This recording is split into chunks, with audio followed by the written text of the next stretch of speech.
Flip phones, Babylons can't crack the code. The day has finally come.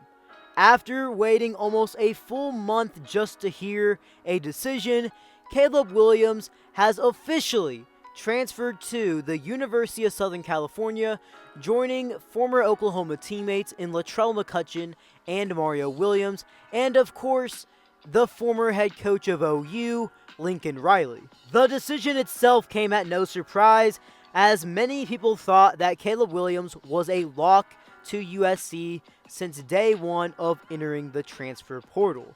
But the biggest surprise of it all was how long it took him to commit there, and just how long he was in the portal in fact, as he was almost in the portal for a full month, just a couple days off from being a full month. In today's video, I am going to be talking about his move to USC, my thoughts on it, and how it's going to affect USC in the coming seasons. Before I move on with the video, remember to smash that like button and subscribe if you haven't already, as we are on the road to 10K. Now let's get into it. In the 24/7 Sports Transfer Portal rankings, Caleb Williams stood at the top as the #1 ranked player and a 5-star recruit. Rightfully so, as well, as he had a really good season at OU, especially knowing that he only started in about half the season, and he put up some really good numbers and showed a ton of potential.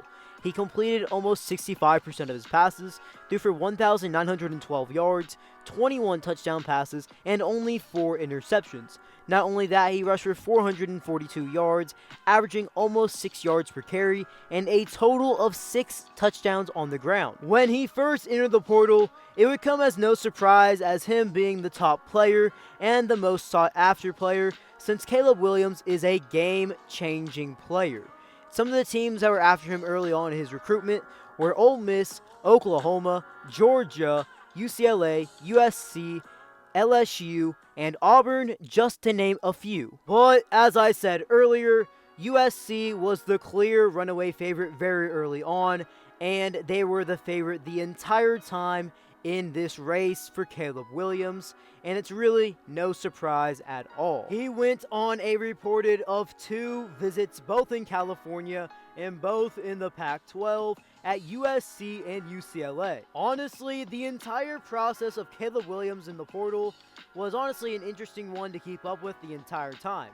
Yes, he was favored to USC very early on, and everyone was talking about how he was a lock, but the biggest thing about it that I thought was interesting was the fact of how long it took. It took almost a full month, and the guy has basically missed pretty much a full month of workouts and classes at USC and many other universities, and it seemed like every week there was a team involved in the top 2 with USC who was seen as the clear favorite, but you had schools mentioned like LSU, UCLA, and most recent, Wisconsin. Out of those 3 schools, you could tell that Caleb Williams was probably not going to go to either one of them. They just seemed like smoke screens and rumors, when in reality, Caleb wasn't going to go to either of those schools.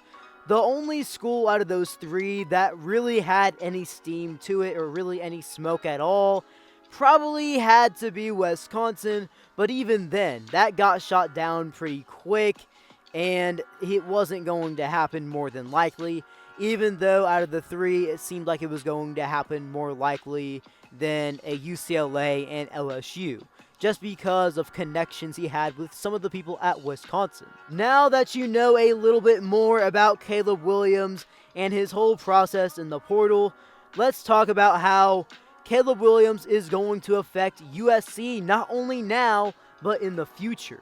No matter how you look at this move, the move is good for Caleb, and the move is even better for USC, as they have their starting quarterback, who just happens to be a top quarterback in college football and potentially a future Heisman winner. USC is coming off a pretty bad 2021 campaign in which they went 4-8.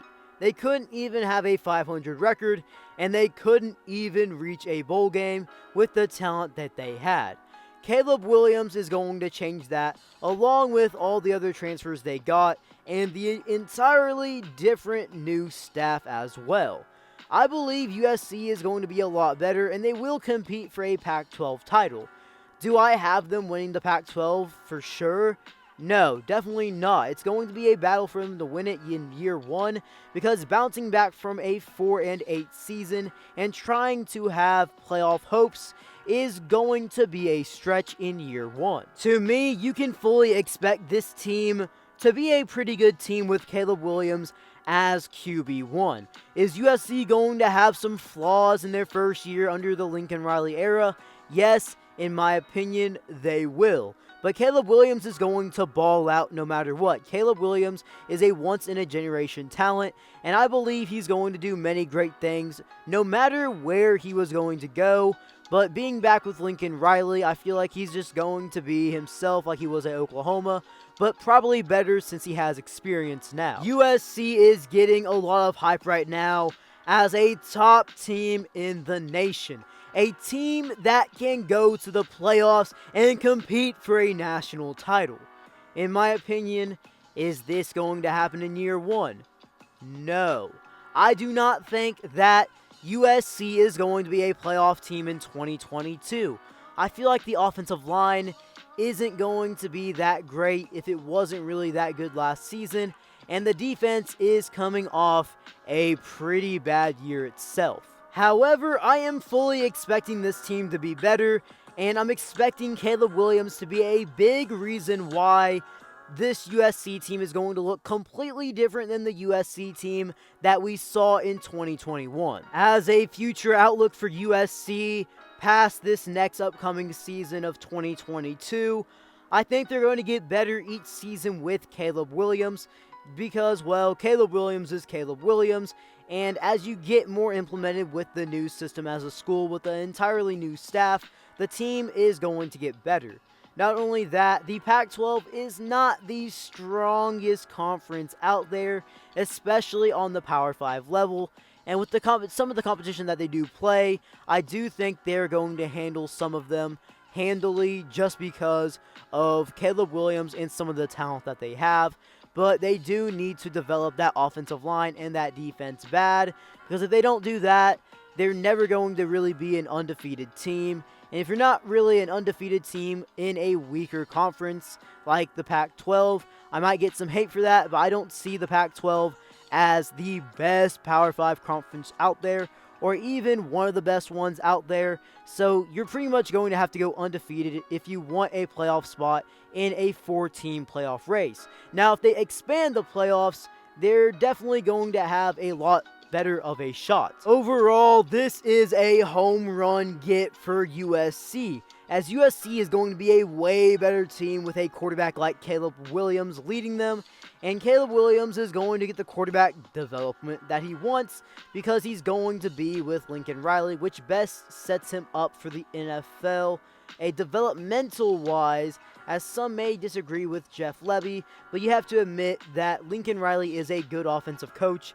and a really good quarterback developer as well. The move to me for both parties is really good, but one thing I'm not going to do is fall into the USC preseason hype and try to have them as a potential national title team, because let's be real, even though some USC fans may hate me in the comments, USC is not going to be in the national title game in 2022. Could they be in the future? Possibly. Will they? I don't know. I can't predict the future, but I am pretty confident in them not being in the national title game in 2022. Well, guys, if you made it this far in the video, drop something down in the comment section below. How do you think USC is going to be in 2022? And before you head out, remember to smash that like button, turn on those post notifications, and subscribe for more videos. B. Kelly, out.